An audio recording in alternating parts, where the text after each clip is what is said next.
Hey guys, Sean here. Welcome to the F1 Word and to Midweek Live. How are we all doing? Oh, it's been so long, 10 days since the last streamed. How totally unacceptable is that? Entirely unacceptable. It's great to be back. Thanks to everyone for your messages of support and whatnot with all my PC issues and make it sound so dramatic. But yeah, it's good to be back and fingers crossed, knock on wood, everything appears to be working absolutely fine again. So awesome to be cracking on with another midweek stream. I'm going to be joined by Dan in just a few minutes to talk about what we're talking about, the steward inconsistencies, or potentially steward inconsistencies in Japan, which are touched on in the video on Monday. We're also going to be talking about the battle to be best of the rest, which is pretty tasty, to be honest. And there's some really solid alternative championships out there, which we're going to have a look at as well, or championship tables, rather. Also, we have to talk about Murray Walker, who, unless I'm very much mistaken, turns 95 today. What a legend he is. So get your Murrayisms ready in chat. I will come to you a little bit later on. But I'm ready to go. I am ready to go. I'm going to kick this off by saying a very good evening to Dan. Hello, Dan, sir. Good to have you back. It's a shame that we don't have Jonty here today. I will say that because it's been so long, but I'm really looking forward to talking to you, mate, and hopefully it's a good one. It's been too long. It's been way too long. But it is, yeah, it's awesome. Awesome to be back. So, should we kick off with Japan? Because we didn't do a post-race, or I didn't do a post-race stream on Sunday, so we kind of need to maybe touch on that just a little bit, just a little tiny bit. What did you reckon to the race, mate? I actually really enjoyed it, to be honest. I did. I think it's been probably my favourite race since Monza, but that wasn't that long ago. But it's definitely up there. It's probably just about edged into my top 5 this season. Really enjoyed it. And I think it's been the best one since we've had the V6 cars. I really do. It was a great fight throughout the midfield. Well, it was a great fight throughout the whole grid, except those top 2, really. So, yeah, really enjoyed it. Yeah, you think it's that good? Like one of the best of the hybrid era? Well, at Japan, I mean, at Japan, yeah, okay. That obviously didn't come across how I meant it, but at Japan, yeah, not quite the hybrid era. I usually tend to agree with you on quite a few things. But I was like, what on earth are you? It's the the 1000th race doesn't happen very often all over again. Yeah, it's been a while. All right, just need to get back into things. That's what it is. I'm just going to adjust my microphone levels because it appears to be quite low. There we go. Sort that one out. I'm still tweaking settings, mate. It's a nightmare reinstalling everything, an absolute nightmare. So I think we're sorted. But yeah, I was just quite happy with the race. But it's got a few people talking about yet more stewarding inconsistencies, and I'm not. I don't know. I'm quite torn on it, if I'm being honest. We'll start with the obvious one, the one that kind of kicked it all off, I suppose, is the one with Verstappen and Kimi Räikkönen at that final chicane. I mean, I don't quite know what people's issue is with that. For me, that's penalty all day long. He's the one that's locked his wheel. He's made the mistake. Max has made the mistake. He's gone off track. He's tried to rejoin and he's got it completely wrong. And then he's banged wheels with Kimi Räikkönen. So he's rejoined the racetrack in an unsafe manner. So I don't know what people's fuss is about that one, but maybe you see it differently, mate. But I think that is 5-second penalty is about right. I'll tell you what, right? I sort of agree, sort of disagree, because I agree he was in the wrong. I think everyone can agree with that. But I'll tell you what I really miss in Formula One these days is when the orders from the FIA, from the stewards, were let him back past. I would have loved to have seen that, and he needs to be penalised. 5 seconds, I think in this day and age where 5 seconds pretty much is the minimum penalty, I think it was the right thing to do. But I really do miss when the stewards just came over the radio. They said to the guys, well, like in this instance, said to Max, let Kimi back through. Then we have the chance again to see the overtake, rather than what has happened so many times this year, where the faster cars get these 5-second penalties. And at the end of the day, it doesn't really mean anything, like it happened this weekend. But he did deserve a penalty. And like I say, in this day and age where 5 seconds is the minimum, it does make sense. And I do agree with the stewards there. Yeah, it's what I mean, I could understand the frustration with, incidents in the past that have been similar that haven't been penalised. I can kind of get that. But I don't understand. I mean, what was one argument I saw on Twitter was people saying that Räikkönen should have waited for Verstappen to rejoin. I mean, what are we watching Formula One? Are we watching racing, or are drivers behind expected to go, whoa, hang on a minute, Vettel's locked up and run off, we all need to stop just a second, give him a minute, let him get back on track, and then we'll keep racing? That's not racing at all. Nah, it is pretty crazy. And even Räikkönen himself after the race said, oh, I could have left more room. And I was thinking, no, mate, you didn't need to leave more room. It was fine what you did. Max just ran you out of road. So, yeah, they definitely did the right thing. But we really have to be careful here on treading the line of what's racing and what is sort of not fixed, but what you don't want to stop the racing is what I'm trying to say. And I can't find my words. And Max is a great driver, and too many times this year he's been penalised, but this one was the right call, and that is fundamentally the facts here.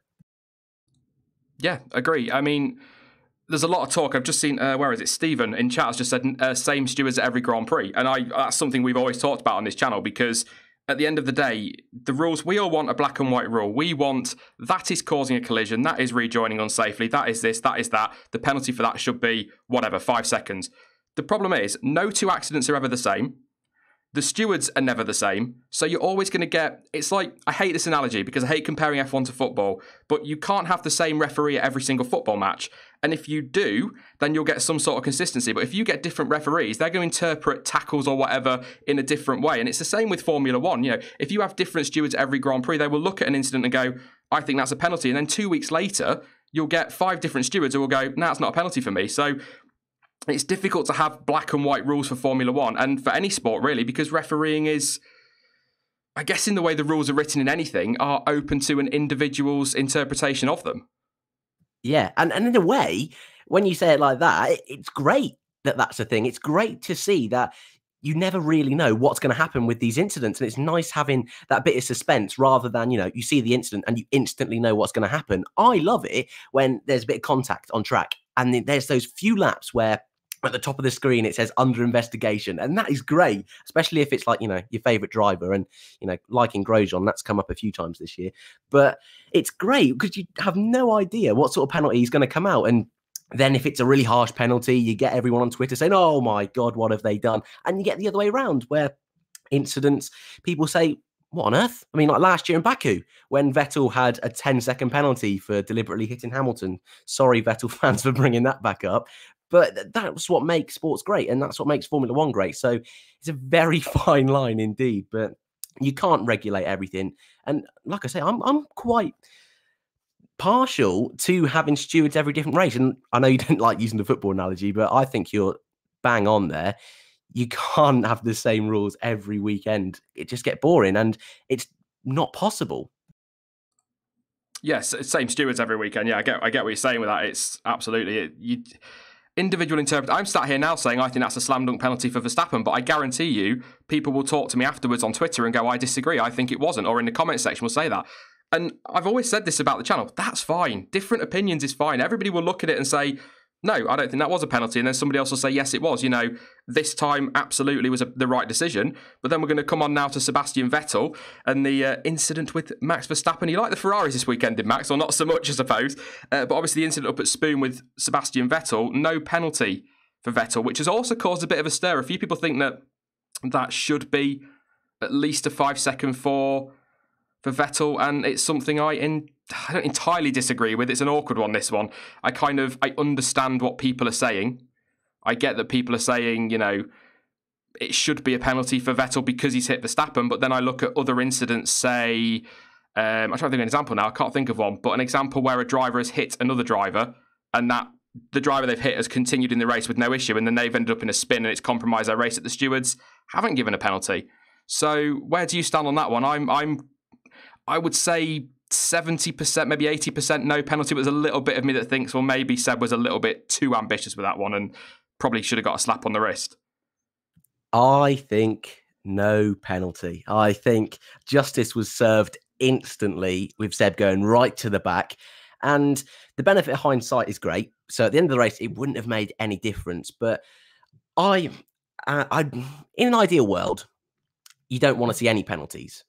And what happened with Seb, he lost more than 5 seconds being chucked right to the back of the grid. And it was great for the racing to see him come back through. Part of me thinks he should have got a penalty just for the consistency. But again, just like we mentioned, if everything's clean and 100% going to be a 5-second penalty every time there's contact, Vettel never would have made that move. You know, and yes, the situation was very different to if it was at the beginning of the season.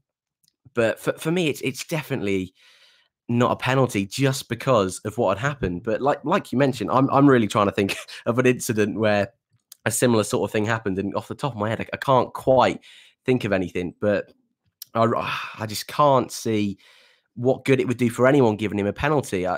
Yeah, as you can, I'm still a little bit torn, as you can tell, but I do agree with the stewards on this one. Google's a wonderful thing. Vettel in Monza was one that I was thinking of. The incident with Hamilton, that was no penalty for either driver, obviously, because Vettel came off worse. That's one. But also the one that gets thrown around, and this is where I kind of come off the fence a little bit, is when people say, "Oh well, Verstappen got a penalty for the one in Japan, in China. Sorry, why did Vettel not get one in Japan?" The difference there is that Vettel was wiped out by Verstappen and put into a spin.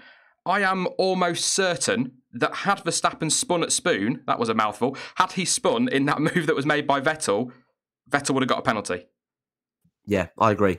I agree 100%. And that's why I don't think it is a penalty, because Max was pretty much fine, minimal damage. Even if Max, if Max had kept on going but had more damage, then maybe a penalty. But it didn't appear like he had any sort of damage. And obviously, we can't really tell too much. And they keep a lot of things behind closed doors in Formula One, so we can never quite tell how much damage was on that car. But I think if he did have sufficient damage, then yeah, there would have been a penalty. So I think that's definitely a great point you say there. Yeah, I mean, I look at the incident and I've seen people say, Max, I think Vettel said Max didn't leave enough room. And I don't have an issue with Seb at all. I'm one of the few that don't really have any issue with him at all. But when he said that, I was like, oh, come on, Seb. Really? I mean, what do you want him to do? Just drive straight on so you can get through?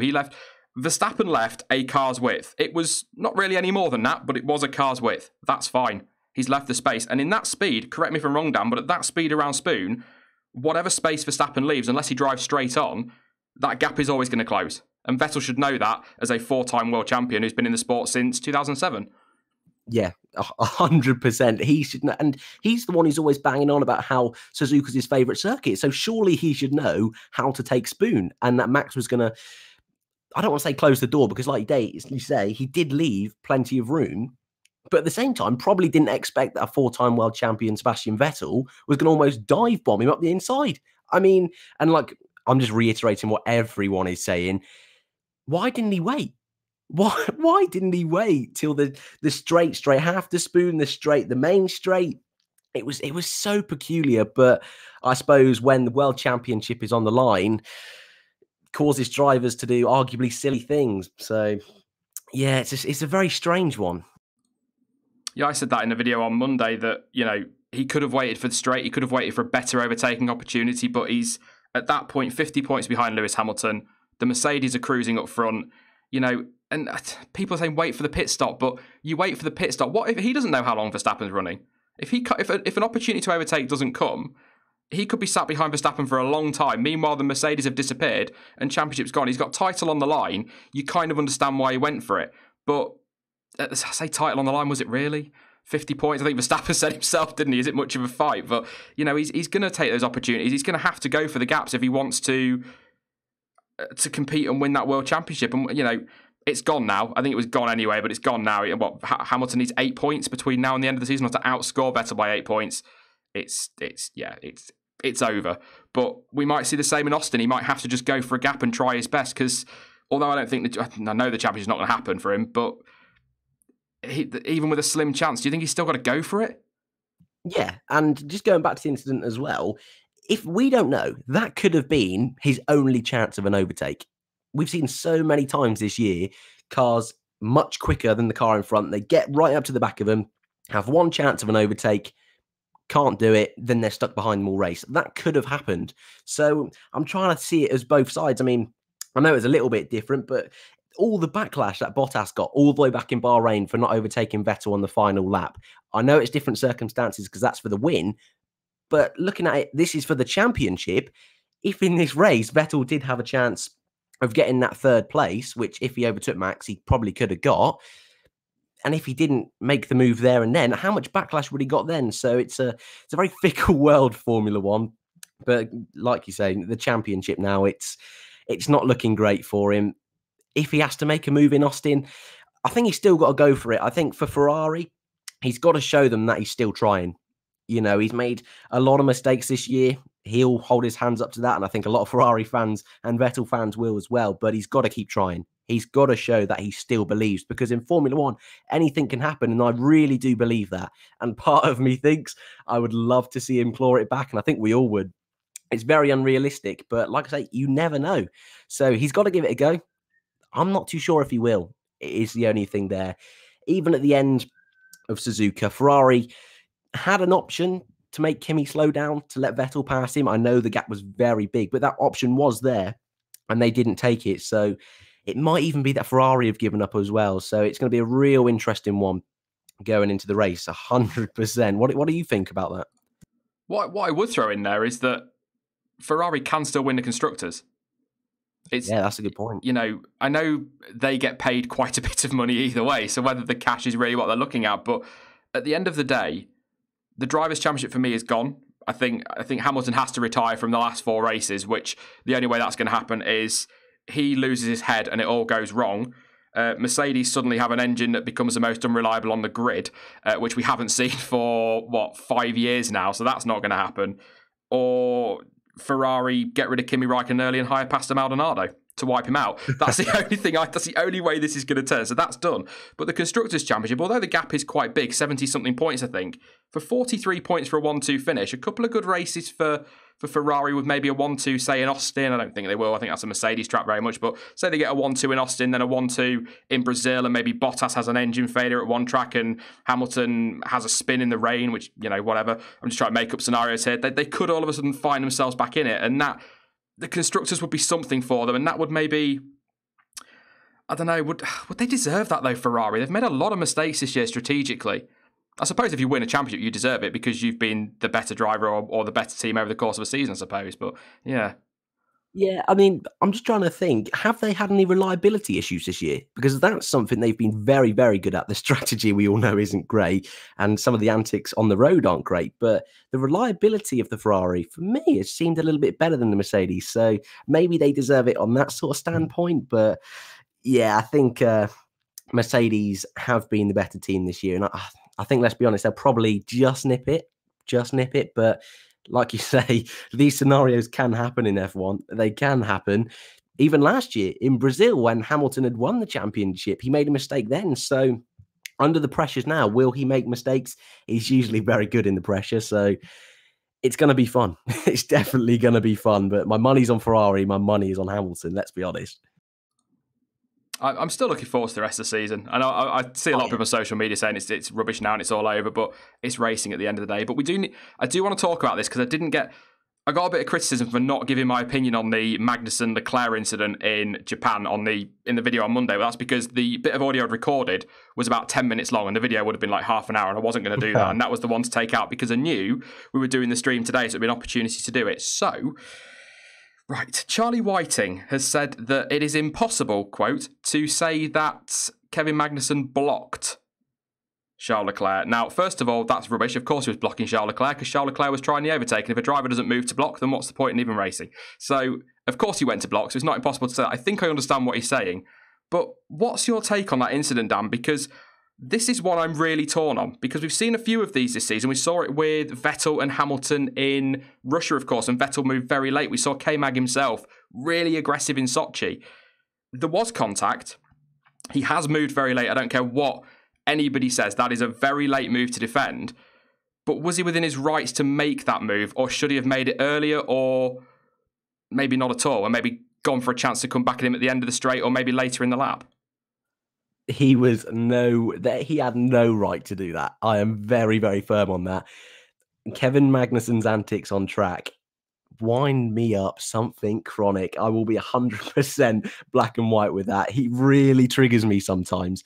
And you say he did it last time out in Russia, but at the beginning of the year, he did it in Spain to Leclerc, and I'm pretty sure it was Gasly where he squeezed him into the wall in Baku along the main straight.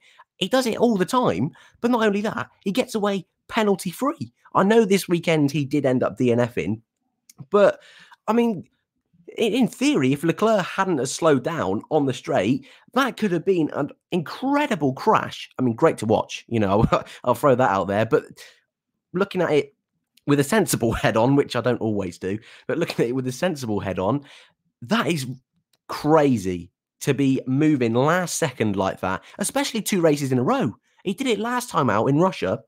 And, everyone said, oh, that's just Magnussen. He does that. And, brushed it aside a little bit. This time out, well, he does it again. No punishment. He's going to keep on doing it. And as you can tell, it's my turn to rant. My first real rant, I imagine. You go for it, mate. That's fine. It saves my voice. Yeah, it really triggers me. It really does. Because one day, it's going to go terribly wrong. And to be honest, I thought it was this time. I thought this was going to be the time. And to the golden boy, Charles Leclerc, that is not who you want to do it on. But come on, man. Someone's got to stop him. At some point, obviously behind closed doors, the Haas boys, they've got to be telling him for sure. But I know at the beginning of the year, Magnussen was doing so well and Grosjean wasn't doing as well. But Magnussen was still making these stupid mistakes. But because he was doing so well on track and getting great results, it went under the rug a bit. Now it's almost flipped, and Magnussen himself had a pretty awful weekend. It just highlights it even more. And I really want to see something done at this point. And Charlie Whiting's comments there, I 100% disagree with. He's got to be moving early on, even, a few 100 meters earlier. Just move over slightly or start to move. It's the fact that it's as soon as Leclerc moves, he moves. It's not even a slight bit before. And even on the onboards that Formula One put up on their YouTube channel, if you can see, it's almost as if he's waiting for Leclerc to do it to then smash him off. It's crazy. It's the sort of stuff you see on the F1 game, not in real life. So that's my heated opinion over. I think I just need to calm down a second. You're all right, mate.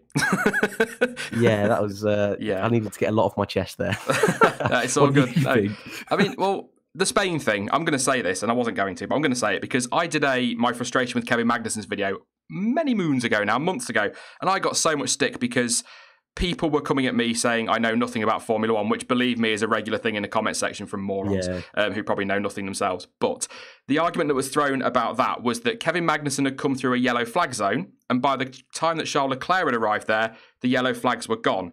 So K-Mag was moving slower and Leclerc was coming faster, and that was their defense of K-Mag. I need to say this because it really annoys me, okay? You've set me off. You fool, you've set me off. Yeah, sorry, everyone. Sorry for this. I need to say this. The fact that Magnussen was moving slower because he'd been through a yellow flag zone and Leclerc was moving faster because the yellow flags has ended is not an excuse, because that makes his move even more dangerous because the closing speeds were greater. That's all I'm going to say on that one. The one on Baku, people say his mirrors were shaking. I agree, they were. You can see it on the replays. But considering his mirrors were shaking, he was staring in that left-hand mirror for a long time before his wheel moved just enough to the left. And I get a lot of stick saying I hate Kevin Magnussen. I've done nothing but praise the guy this year. He has been, aside from a couple of incidents, absolutely brilliant and one of the surprises on the grid this year. 100% he has. So I don't like being accused of hating on him because I don't, because I've praised him so much. But he has a couple of moments, which is where my frustration comes with him, where he will do something stupid. But as a driver, he's pretty sound, a solid midfield driver. I don't think he's World Championship material. Well, I suppose that depends what car you put him. If you put him in that Mercedes, he probably is World Championship material. You put anything in that Mercedes, they probably are. But he's a very solid midfield driver. And I rate him... I'm not going to jinx him with that one. I quite like him. I think he's a very good driver. But some of the things he does is really stupid. This one, I look at the onboard with Leclerc, and Charlie Whiting says there's one frame difference between Leclerc turning right and Magnussen turning right. That's not true. I've stopped it frame by frame. There's a few more than that. But it is they're very close to almost moving at the same time, if that makes sense. Yeah, I know what you mean. So whether Magnussen, we will never know unless Magnussen says so. Unless he may have deliberately gone, right, I'm not having this, cut across him, or he's gone, I need to defend this, and they've just moved at the same time, maybe a couple of frames in it on a video. But I think it was a late move. Because it ended in contact, I would be inclined to say penalty. But then going back to the Verstappen, this is where it gets complicated. This is why it's so difficult with the rules. Because then going back to the Vettel and Verstappen incident, Magnussen came off worse. So do the stewards give him a penalty? Because they didn't give Vettel a penalty, probably because Verstappen was able to continue and Vettel came off worse and kind of suffered the penalty himself. Yeah.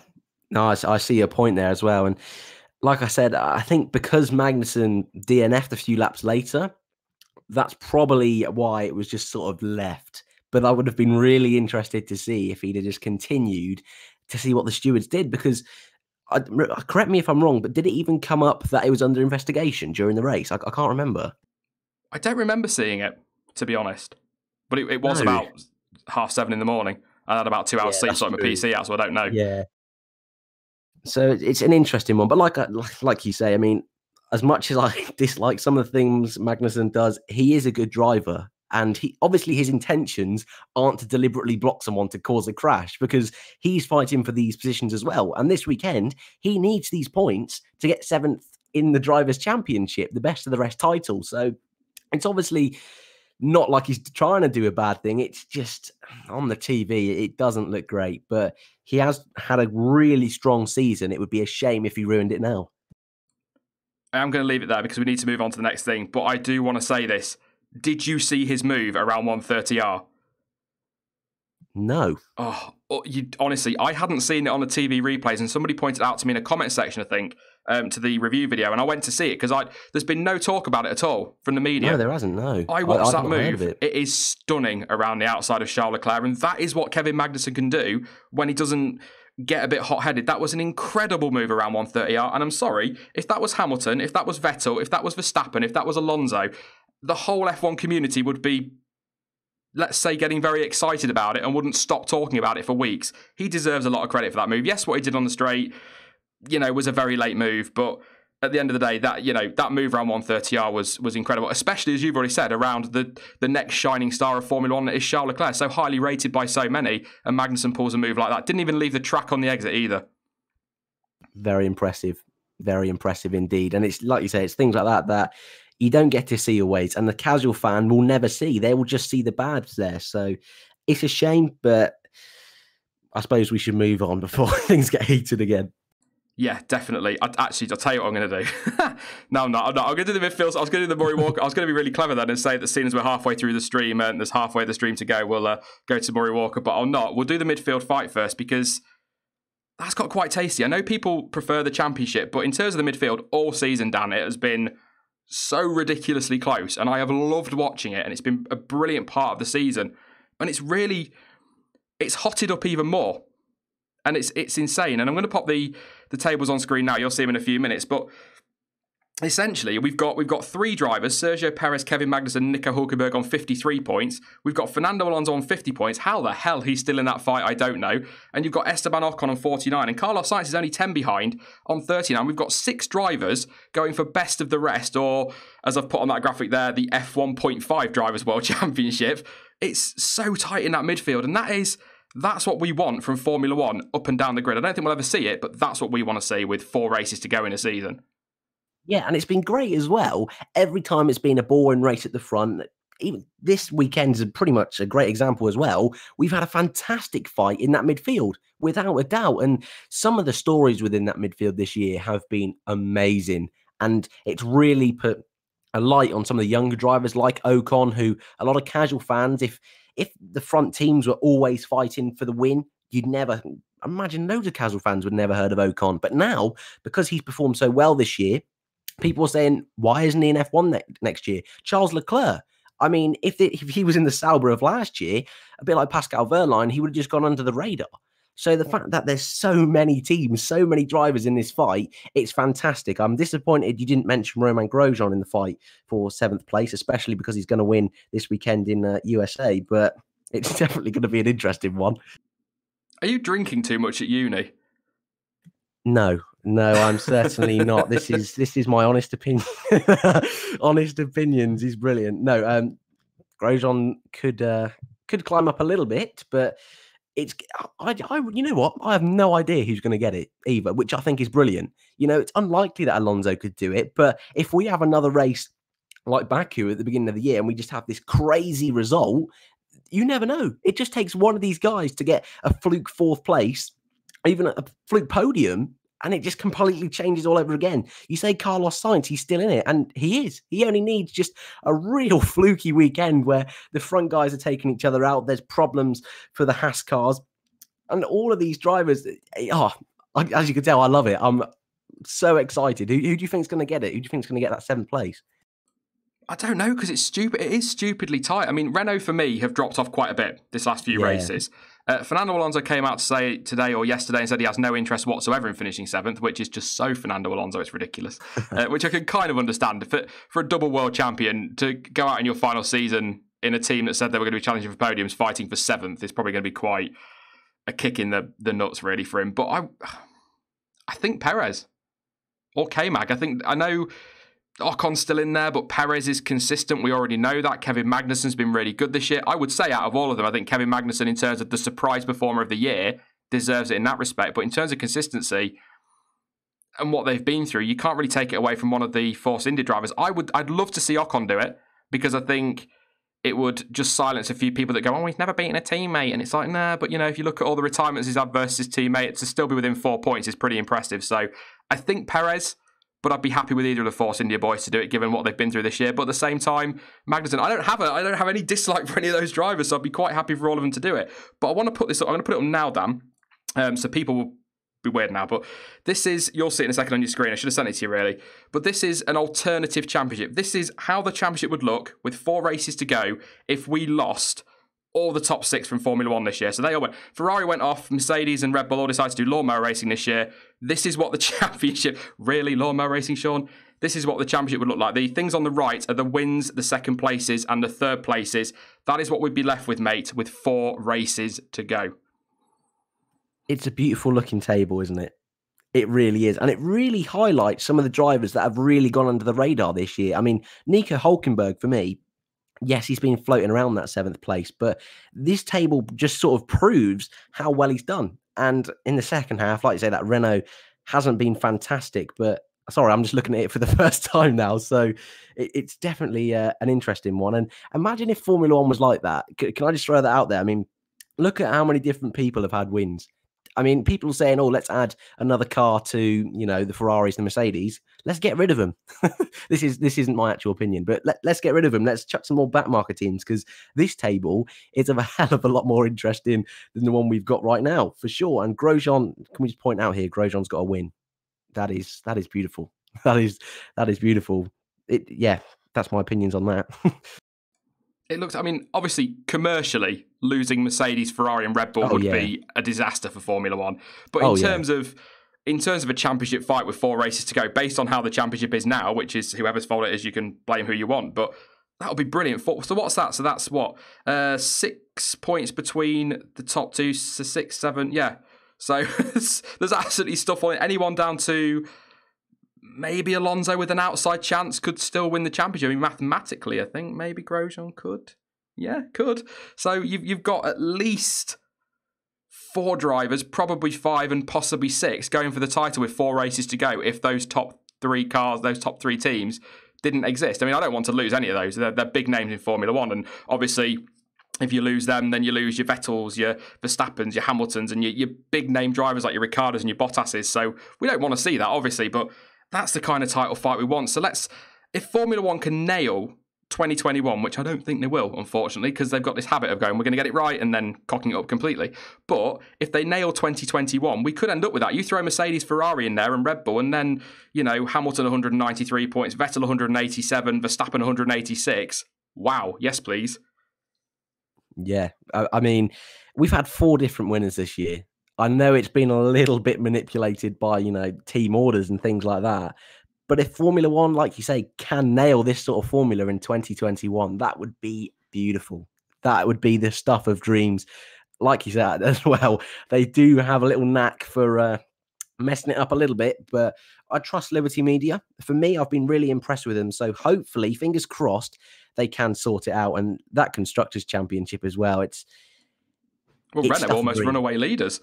Yeah, and Racing Point as well. They even look great on that. So it's a shame. It is a shame that Formula One's not quite looking like this, but at the same time, it also shows what Formula One can be and what it is behind those top 3 teams. Yeah, absolutely agree. And people won't like talking about the fight for 7th and 4th in the constructors, but it is the money that if Force India, that's the real championship on table now, the constructors. But if Force India can finish, best of the rest in 4th, or if, obviously Williams aren't this year, but if Williams can gain a position, it's big money. And it's not a title win, but it's something that for teams that struggle financially, it's an opportunity for them to stay on the grid. And say Renault finish 4th, it's a big cash injection as well. They can look at building for the future. That's going to set them up nicely for 2021 with Ricciardo coming in. So it's a big deal to the teams. It might not be to people, but I think it's awesome and it's great to watch on track. But we are gonna talk Murray Walker in a minute. So I'm gonna come to you now on this one, Dan. Who do you think is going to win in terms of drivers? Who's going to get 7th place and who's going to get 4th in the constructors? It's so close. It is. 4th in the constructors, I'm going to go with Haas, obviously. Slight bias there. But I think they will just about edge it, just about over the other boys. And 7th in the drivers, I think that's the more difficult one for me. If I'm being 100% honest, I'd really like to see Hülkenberg get it. He was my performer of the first half of the season. I thought he was great. And it's such a shame that the Renault sort of dropped off in pace in these more recent races. But if I was going to put money on it, I'm going to go with Esteban Ocon. I really am. I think, yeah, a little bit left field. I know a lot of people probably like that I've said Esteban Ocon, but even him, I'm not his biggest fan. I don't dislike him. I like him as a guy. But, I mean, I think with this pressure that he's got on for next year that he might not have a seat, I think he's going to thrive under that. And I think he's really going to turn it up a little bit more, a slight bit more. And I think he'll just about edge it. So, yeah, I'm going to go with Esteban Ocon. Yeah. I can't call the drivers one, but I'll go Perez just to, bit of an argument for us at the end of the season. Then we can kind of rib each other a bit and then you watch Alonso do it. But, in terms of the constructors, I mean, Renault have the lead, but they've fallen away so much lately. I'm going to say Haas as well. I'm going to say Haas because I think they've got the quicker car at the moment. They're probably not still developing, but I think their engine's in a better place than the Renault is. But I will say this, Force India will get McLaren. Ooh, big shout there. I will disagree with that. I hope we see maybe one more smash between the Force India boys, and I think McLaren will just hold on. I think that'd be fun to see. Sauber will get Toro Rosso as well. Yeah, I agree with that, but I'm going to disagree with the McLaren statement there, just for the fun of it, I think. Actually, I say Sauber will get Toro Rosso. What did you reckon to the Honda upgrade for Japan? Looked pretty decent, to be fair. It did in qualifying trim. I'm not too sure about. I mean, it's very difficult to judge the race because the strategy was a little bit different. The tyres situation at the moment is a little bit iffy, but it looked good. It looked on par with the Renault. It really did. So for Red Bull, that's a great thing. And I think for Formula One, even Honda, it's a brilliant thing. So that was great to see. We'll move on for the fight for best of the rest then. Well, I'm going to try and cover this a bit between now and the end of the season because I think the title's going to, if it's not wrapped up in Austin, it's done really, isn't it? So we'll focus on this a little bit and keep an eye on who's going to do it. But there is a legend of Formula One who turned 95. I can't believe he's 95. I grew up watching him as a commentator and listening to him, and I just 95 years old. The legend that is Murray Walker. So I've been asking you guys for your Murrayisms and your favourite Murray moments. I know you're a little bit younger, Dan, but I'm sure you can remember a little bit of him and at least would have seen some stuff on YouTube. So what's your favourite Murrayism? Murrayism. His genius one-liners that he'd come out with. Well, I did have to do my research. I can't deny. And I really wanted to pick some of his stuff from the Pizza Hut adverts. I really did. They gave me a good chuckle. I found this quote here. Anything happens in Grand Prix racing, and it usually does, which I know that's a bit boring, and you've probably got something much more interesting because you have all these memories. But for me, the fact that, he's thrown out there that in Formula One, you never know what's going to happen. I thought that was a really nice tie-in to this season. And the great Murray Walker, he knew that anything could happen in Formula One. So I love that. But my memories with Murray are more on the, obviously, like you say, I'm a little bit young for Murray Walker. But on my first ever game of Formula One 2002, he would just scream over everything, which was beautiful. So I really enjoyed that. But let's hear your thoughts, man. I'm sure you've got a lot more memories than me.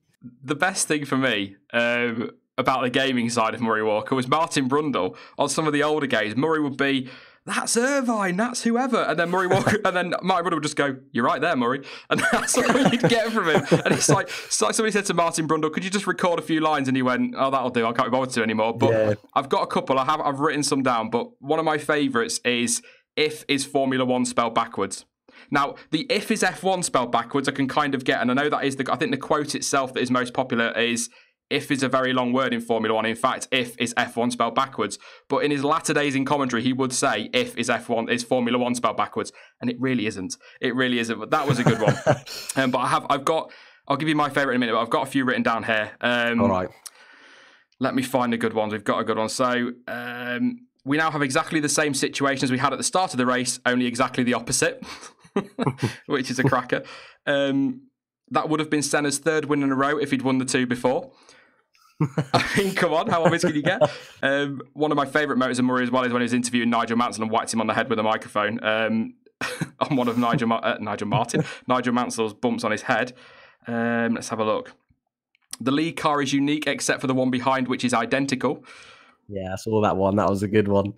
And this is what I was going to use in the stream, but decided not to. With half the race gone, there is still half the race to go.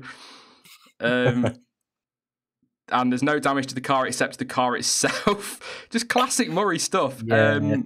I'm annoyed I missed that. I don't think it's quite the same with Crofty, unfortunately. And I think that's probably the biggest understatement I've said for a while. I'm just having a quick flick through some of these before I go to my favourite one. But as you look at the first four, the significant thing is that Alboreto is fifth. I don't know how that's significant in any way, shape or form. Andre De Cesaris is the man who has won more Grand Prix than anybody else in the history of Grand Prix racing without actually winning one of them. Can you unravel that? I really can't. It's Murray Walker, you can't. But I think I'd probably say that my favourite is if is a very long word in Formula One. If is F1 spelled backwards, because a bit like what you said, that kind of sums up Formula One quite nicely. But also, I loved it when he used to give it the whole, this is going to be a barnstorming finish. He gets so excited, and that's what was great about him in commentary. Yeah. And I love that. But also there was one quote which I found, which obviously the Schumacher fan was quite funny, obviously. And he said, Michael Schumacher is 37 seconds ahead, so he can refuel the car, change all four wheels, take off his helmet, have a smoke and a cup of tea, and rejoin him first. I mean, it's absolutely... Yeah, and I'm not a big fan of David Croft. But I can just about tolerate him. But what I do miss is that excitement at the start of the race. And, it's lights out and away we go is all good. But when Murray Walker would just go screaming, it's go, go, go, go. That's what we loved about him. And he is such a legend. And he should be, by the way. I've seen a petition today. He should be Sir Murray Walker. Yeah, I'm surprised he's not. I really am. They've got to sort that out. I will sign this petition. I will definitely sign this petition. That's crazy. Yeah, I think he's got an OBE. So it's something, but I think he should be more than that. But I love Murray Walker, and I'd be so... It's not going to happen, of course, but I'd love to see him back. Maybe even... Oh, there we go. Where's Jonty when you need him? The 1,000th race, it doesn't happen very often, Dan. Murray Walker as a commentator. How good would that? Murray Walker as commentator. I'd go with that. Yeah, I think we all would. I think they could do something. Probably most people won't like this, but this is my modern spin. They could swap the commentator every 10 laps for all the different ones. I mean, obviously Murray would be everyone's favourite, and they'd probably switch off when it got to Crofty. But yeah, just having him back at all is brilliant, and even seeing him for me in the pre-show stuff when he's there, it's amazing. So I'd love that, and I think everyone would agree. Yeah, I'm going to read some from chat now. Some of your Murrayisms. I'm going to get your names wrong. It's been. I need to remind everyone I'm terrible at this. But F is Jen says, and look at that, and colossally, that's Mansell. Of course, Mansell's puncture in Adelaide, I believe it was. Huge, iconic moment in F1. Frentzen attack. That's Coulthard's McLaren in front of him. Yeah, he was brilliant. There's nothing wrong with the car. There's nothing wrong with that car except that it's on fire, says Liam Ward. Oh, that's brilliant. Good one. That's one of my faves actually that I've heard. The amazing. I'm just saying the amazing. And you can see by the body language of the Benetton mechanics that they are absolutely furious. Was that Jean Alesi refusing to pit in Australia? I think that was what that one was, just trying to think where's back a little Johnson bit. when you need him? Where's the F1 dictionary when you need him? Red G, I'll stop my start watch. Yes, I remember that one. That was a good one. And the Lacey is the man who is closest to the man in front of him at the present moment. That's another good one. He just had some great lines. I wouldn't mind being a Murray Walker. I know it was crackers, but it was crackers in the best possible way. Yeah. Absolutely loved him. I'm just looking for a couple more because there's quite a few coming in, obviously. Trying to avoid that conversation. Moving on. Senna spinning, spin, spin, spin, round, round, round. Yep, he did honestly, Dan. He used to get so excited. The lead car is unique except for the one behind, which is identical, says WN Ryan. He spins the, well, he's making a real right porridge of this, a Portuguese porridge. Now into the pits comes Michael Schumacher. I don't remember that one, but I like that. That's a very good one. I'll take a couple more then before we get to Q&A. And their off is obviously a favourite one. They both go off. Let's have a look if we've got any other ones coming through. Yes. Oh, C&M Gaming. Michael Schumacher's crashing into David Coulthard. Just trying to think the Belgian one. When Schumacher hits the back of Coulthard, and he just goes, "Oh God!" Michael Schumacher has hit David Coulthard, and they're both out of the Belgian Grand Prix. Maybe they should have been a bit more circumspect about that. And I can't remember what the quote is when he's going to the pits and Michael Schumacher's there ready to thump David Coulthard. I can't remember what Murray Walker said, but he's an absolute legend, and to have done as much as he has done. I think he's in motorcycle racing. Obviously, he commentated on Formula One for so long. He's been a part of Formula One. I think he's been part of the BRDC as well. If he hasn't been, he flipping well should have been. But 95 years old, and when I think you've touched on it, when you see him in some of the pre-race stuff on Channel 4 and some of the interviews he's done, he's not changed a bit, has he?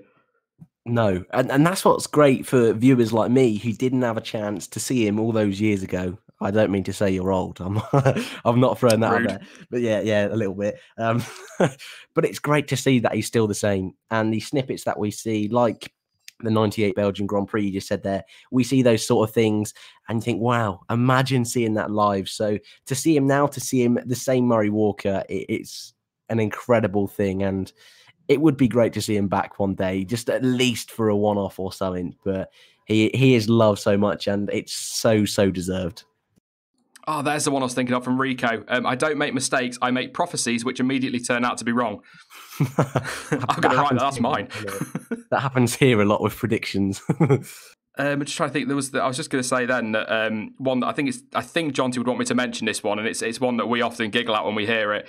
Is and now the boot is on the other Schumacher.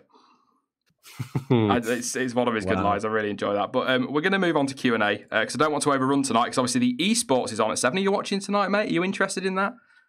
A little bit. I've watched all the half an hour videos they've put up of the sort of the road to esports. So I'm going to give it a try. I think it has the potential to be great. So I'll give it a go. Yeah, same. I'm going to give it a bit like Formula E. I'm an old man at heart.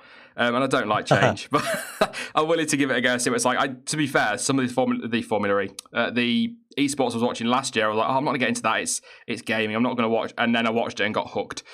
I was sat there going, go on screen, just watching it as I'm going along. So I'm going to have a look for some of your questions and whatnot. I'm sure there's going to be some.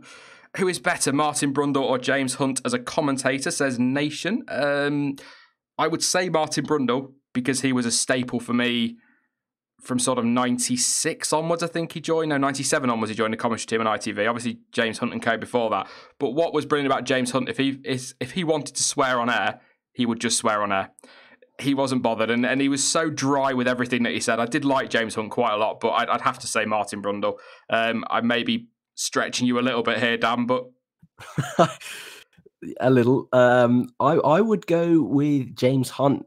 I mean, again, like Murray Walker, I didn't see a lot. What I have seen is great, but I'm not the biggest fan of Martin Brundle, so that's probably more what it is. But some of the things James Hunt came out with that I've seen were brilliant. So just because of that, I'm going to go with him.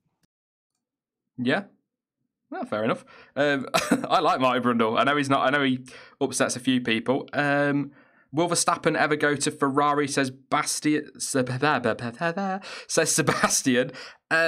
Yes, I think that will happen, to be honest. I wouldn't be surprised if preliminary conversations haven't taken... I mean, I suppose what Red Bull have done. If Red Bull rock up with the best car in 2021 with a decent Honda engine in the back, then maybe that'll change his view. But I would be very surprised if he didn't go to Ferrari.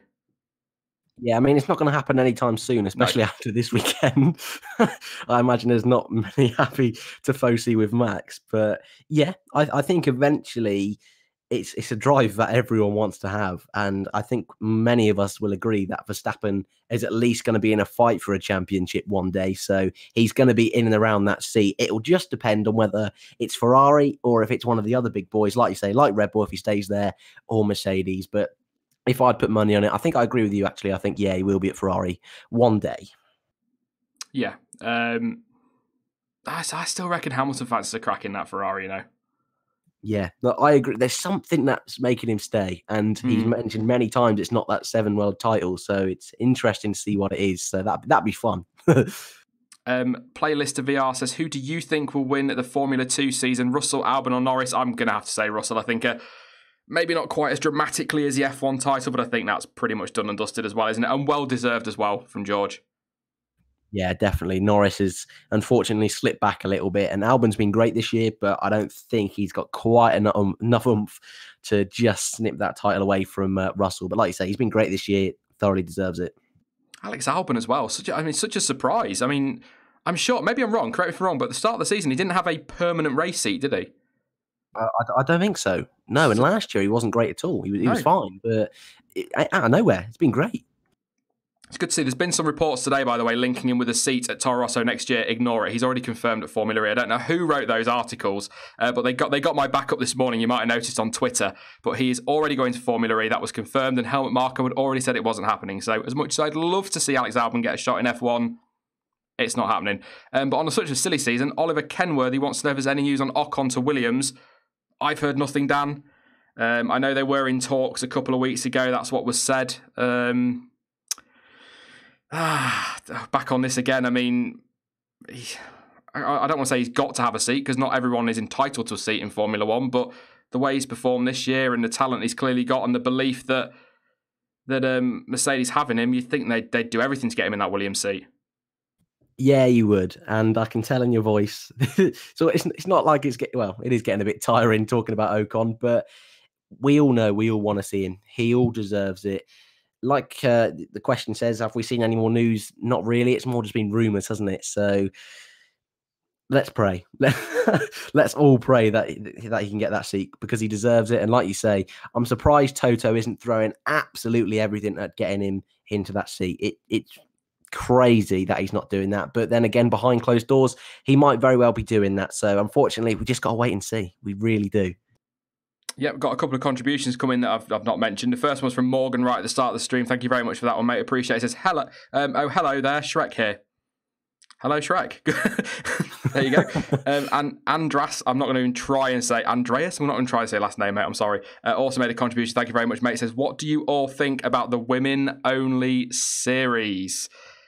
That's a can of worms that's probably best to open on another stream properly. But my initial reaction was, as a racing fan, fantastic because we get another series to watch, but I don't think that addresses the real issue here at all. I think it's going to cause... I want to read a little bit more on it, if I'm being honest, before I say too much, but I think it might cause more segregation and more divide because there's almost...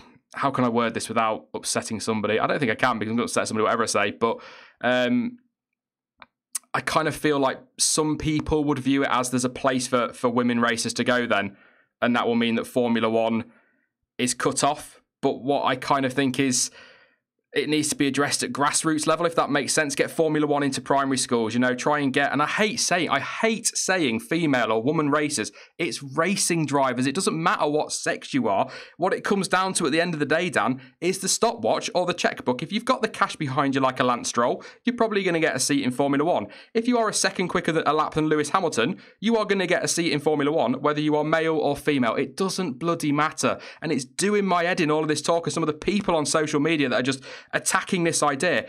I don't think it solves a problem. I think it will cause more segregation, but at least they're trying something new. Yes, okay, I can tell. Calm down. I agree with you though. I do agree. I think the idea is right. They're trying to push, their thoughts that they're trying to push women racing is great. And like you say, probably initially there's going to be segregation, and I can hear in my house there's building work going on now, so I apologise if you can hear that in the background. But they've got the right ideas, and you know what? I think the one great thing that we won't see straight away, but I think a lot of young girls primary school age will watch this on TV, I think they'll be the big winners here, not the actual racers themselves. I think really young kids that want to get into racing, this will provide them something to watch and say, wow, women can do this. I think that's really interesting to see, but I hate to say it now, and I'll quickly mention it. Formula E, they're doing something this season where mid-season testing, one of their drivers has to be a female. And that's something, again, which is a little bit divisive, but it's great to see that motorsport is doing this real big push now. But at the end of the day, like you say, all that matters is how quick these drivers are.